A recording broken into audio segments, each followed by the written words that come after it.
नमस्कार। माली समाचार हिंदी में आपका स्वागत है। मैं दिनेश माली।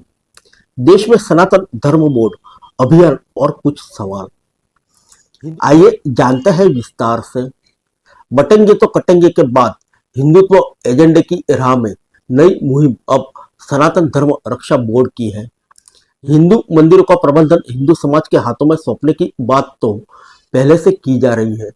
4 वर्ष पूर्व उत्तराखंड में भी भाजपा सरकार ने बद्रीनाथ समेत 51 मंदिरों का प्रबंधन देवस्थानम बोर्ड से लेकर पंडित पुरोहितों के हाथों में सौंप दिया था। हाल में ही यह मुद्दा सबसे पहले आंध्र प्रदेश के उप मुख्यमंत्री पवन कल्याण ने तिरुपति प्रसादम में मिलावट की बात सामने आने पर उठाया था। उसके बाद इसे हिंदू साधु संतों की दूसरी पंक्ति ने हवा दी। दूसरी पंक्ति इसलिए क्योंकि इन साधु संतों में परंपरागत हिंदू धर्माचार्यों से ज्यादा संख्या कारपोरेट शैली में काम करने वाले कथावाचकों की है। उनका अपना आभा मंडल और भक्तों की फौज है। इसी संदर्भ में देश के नामी कथावाचक एवं सनातन न्यास फाउंडेशन के अध्यक्ष देवकीनंदन ठाकुर की पहल पर बीते 16 नवंबर को दिल्ली में धर्म संसद का आयोजन कर सनातन धर्म बोर्ड गठन की मांग पर मुहर लगाई। हिंदुत्व के मुख्य पैरोकार राष्ट्रीय स्वयंसेवक संघ की ओर से इस बारे में खुलकर अभी तक प्रतिक्रिया सामने नहीं आई है, लेकिन भाजपा के कुछ नेताओं, जिनमें त्रिपुरा के मत्स्य पालन मंत्री सुधांशु व्यास व भाजपा के पूर्व सांसद प्रज्ञा ठाकुर शामिल है, इन्होंने मांग का समर्थन किया है। बहरहाल देश में हिंदू मंदिर के नियंत्रण और रखरखाव को राज्य सरकार और प्रबंधन ट्रस्टों के कब्जों से मुक्त कर हिंदू संत पुरोहितों के हाथों में देने की व्यापक मुहिम की यह पहली पायदान है। हालांकि इस अभियान से कई बड़े और स्थापित संत अभी दूर हैं। ये वो संत हैं जिनका भाजपा सरकार से अच्छा रसूख है और संघ से भी उनका घनिष्ठ रिश्ते हैं। फिलहाल प्रस्तावित सनातन धर्म बोर्ड का प्रारूप क्या होगा, इस बारे में स्पष्टता नहीं है। कुछ लोगों का मानना है कि सिख गुरुद्वारा प्रबंधन की तर्ज पर यह बोर्ड काम कर सकता है। अखिल भारतीय अखाड़ा परिषद के अनुसार प्रारूप तय करने के लिए एक कमेटी बनाई जाएगी। वैसे इस अभियान का राजनीतिक पहलू यह भी है कि देश में या तो मुस्लिमों के वक्फ बोर्ड को खत्म किया जाए या फिर कुछ उसी शर्त पर संवैधानिक रूप से हिंदू सनातन बोर्ड का गठन किया जाए। उल्लेखनीय है कि इस साल सितंबर में सनातन धर्म रक्षा बोर्ड की जरूरत बताते हुए आंध्र प्रदेश के उप मुख्यमंत्री पवन कल्याण ने सोशल मीडिया पर लिखा था कि अब समय आ गया है कि पूरे भारत में मंदिरों से जुड़े सभी मुद्दों पर विचार करने के लिए राष्ट्रीय स्तर पर सनातन धर्म रक्षा बोर्ड का गठन किया जाए। इस पर व्यापक बहस होनी चाहिए। इसी बात को आगे बढ़ाते हुए कथावाचक देवकीनंदन ठाकुर ने देश की राजधानी दिल्ली में धर्म संसद बुलाई। इसमें उन्होंने अन्य कथावाचकों और साधु संतों के अलावा राजनीतिक दलों के नेता जैसे मल्लिकार्जुन खड़गे, राहुल गांधी, जेपी नड्डा, अखिलेश यादव को भी निमंत्रण दिया। इनमें से कोई भी उसमें शामिल नहीं हुआ।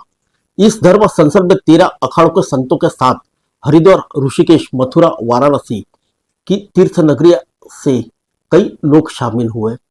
कुछ लोग इसे भाजपा का ही राजनीतिक एजेंडा मान रहे हैं, क्योंकि इस धर्म संसद में समान नागरिक संहिता लागू करने, हलाल सर्टिफिकेट जारी करने वाली कंपनियों का विरोध तथा धर्मांतरण रोकने जैसी मांग भी उठाई गई। समागम में शामिल जैन मुनि लोकेश ने देश में जनसंख्या नियंत्रण कानून जल्द से जल्द लागू करने की मांग की। धर्म संसद के मुख्य अतिथि द्वारका शारदा पीठ के जगतगुरु शंकराचार्य स्वामी सदानंद सरस्वती ने राम राज्य भूमि की तरह श्री कृष्ण जन्मभूमि और ज्ञानवापी मस्जिद भी हिंदुओं को सौंपने की मांग की। धर्म संसद में शामिल अन्य प्रमुख लोगों ने सीहोर के पंडित प्रदीप मिश्रा, हनुमानगढ़ी के महंत राजू दास, अयोध्या के डॉक्टर रामविलास वेदांती आदि थे। लेकिन इस धर्म संसद से स्वामी अवधेशानंद गिरी, स्वामी गोविंद गिरी, स्वामी कैलाश गिरी, आचार्य बालकृष्ण, स्वामी चक्रपाणी, आचार्य प्रमोद कृष्णम, स्वामी दीपाशंकर जैसी हस्तियां दूर रही। धर्म संसद के पहले 4 नवंबर को मथुरा में हिंदू संतों की एक महापंचायत भी हुई। दरअसल हिंदू धर्म में मंदिरों के रखरखाव, प्रबंधन और संचालन के लिए कोई एक सुनिश्चित व्यवस्था नहीं है। कई जगह सरकार ने मंदिर प्रबंधन के लिए ट्रस्ट बना रखे हैं, तो ज्यादातर मंदिरों का मैनेजमेंट पंडित पुरोहित के भरोसे है। जबकि अखाड़ा परिषद का मानना है कि मंदिर प्रबंधन में सरकारी दखल होने से मंदिरों की परंपरा व व्यवस्था खंडित हो रही है। बताया जाता है कि अखाड़ा परिषद सनातन बोर्ड का प्रारूप तैयार कर रही है। इसमें 13 अखाड़ों के प्रमुख संतों, हर प्रदेश के हाईकोर्ट के सेवानिवृत्त जज, वरिष्ठ अधिवक्ता, तीर्थ पुरोहित व एक हिंदू प्रशासनिक अफसर को शामिल करने का सुझाव दिया है। साथ ही सनातन बोर्ड के चेयरपर्सन अखाड़ा परिषद के अध्यक्ष को ही बनना चाहिए, क्योंकि उनके संपर्क देश भर के धर्माचार्य से रहते हैं। चेयरमैन सहित बोर्ड में कुल 21 सदस्य होने चाहिए। इसी मुद्दे पर संत पुरोहित समाज में रसाकसी शुरू हो गई। बोर्ड का चेयरमैन अखाड़ा परिषद के अध्यक्ष को बनाने के प्रस्ताव का अखिल भारतीय पुजारी महासंघ ने पुरजोश विरोध किया। महासंघ के राष्ट्रीय अध्यक्ष महेश पुजारी और सचिव रूपेश मेहता ने प्रधानमंत्री नरेंद्र मोदी और प्रदेश के मुख्यमंत्री डॉक्टर मोहन यादव को भेजे पत्र में मांग की है कि सनातन धर्म रक्षा बोर्ड का नेतृत्व शंकराचार्य जी को ही करना चाहिए, न कि अखाड़ा परिषद के अध्यक्ष को, क्योंकि बोर्ड का प्रारूप बनाने का अधिकार अखाड़ा परिषद को नहीं है। शंकराचार्य जी सनातन धर्म के सर्वमान्य प्रतिनिधि है। हालांकि अखाड़ा परिषद के भी 2 धड़े हो चुके हैं। एक धड़े के अध्यक्ष निर्वाणी अखाड़े से तो दूसरे निरंजनी अखाड़े से बताए जाते हैं। वैसे सनातन बोर्ड के अलावा भारत के हिंदुओं को धार्मिक आधार पर संगठित करने और उसे एक कानूनी संगठन का रूप देने के लिए देश में संवैधानिक राष्ट्रीय हिंदू बोर्ड की स्थापना भी प्रस्तावित है। भारत का प्रत्येक हिंदू इस बोर्ड का सदस्य होगा। उसे राष्ट्रीय हिंदू बोर्ड के प्रमुख को चुनने के लिए सत्ताधिकार होगा। हालांकि हर हिंदू को इसका सदस्य बनने की अनिवार्यता नहीं होगी, जबकि जैन, सिख और बौद्ध धर्मावलंबी भी चाहे तो इसका सदस्य बन सकते हैं। प्रस्तावित बोर्ड के पास हिंदू मंदिरों के प्रबंधन के कानूनी अधिकार होंगे। वर्तमान में बड़े मंदिरों के प्रबंधन और स्वामित्व से जुड़े विवाद भी यह बोर्ड सुलझाएगा। इस कानून के तहत राष्ट्रीय सनातन रजिस्ट्रार की नियुक्ति होगी। यह कानून बनने के बाद मंदिरों के प्रबंधन के लिए वर्तमान में लागू हिंदू देवस्थानम अधिनियम अप्रभावी हो जाएगा। यह ट्रस्ट हिंदू धर्म स्थानों का पंजीयन तो करेगा, लेकिन विभिन्न संप्रदायों, पंथों, मठों आदि का अधिग्रहण नहीं करेगा और न ही उनके दान का प्रबंधन करेगा। सभी विवाद नागरिकों की जूरी द्वारा ही सुने जाएंगे। सनातन मजहब की तरह अपने आप में कोई धर्म नहीं है जो शाश्वत है। वही सनातन है और हिंदू व जीवन शैली की मुख्य धारा है। वर्तमान में देश में करीब 7 लाख छोटे बड़े हिंदू मंदिर हैं। इनमें से सर्वाधिक मंदिर तमिलनाडु में है। अंग्रेजों के समय पर हिंदू मंदिरों के रखरखाव को लेकर पहली बार कानून 1863 में बना।